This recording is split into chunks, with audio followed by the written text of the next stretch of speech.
अस्सलाम वालेकुम, मैं हूं आपका होस्ट। आज है 5 तारीख और हम आवाम को दे रहे हैं तनख्वाह। सबसे पहले हमारे जनरल मैनेजर साहब हैं, उनको देंगे तनख्वाह। उस माशरे ने कदर 4 ले 15 16 2500 हाथ इस्तिराद रखिए। maaş ne kadar? Sen ne kadar verirsen al. Thank you. Evet Sümeyra, senin maaşın? 2850. Teşekkürler. Abi कितना कितनी है? दे दे 4-5 हजार. Orucunun hanım sizsiniz değil mi? 3000.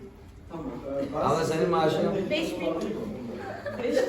5000. Ortalar biraz değişti. Teşekkürler. Raman senin maaşın? Ben şundan hepsini alıyorum. ये मेरे पार्टनर है, ये मेरे पार्टनर है, वो सारे पैसे ले गए।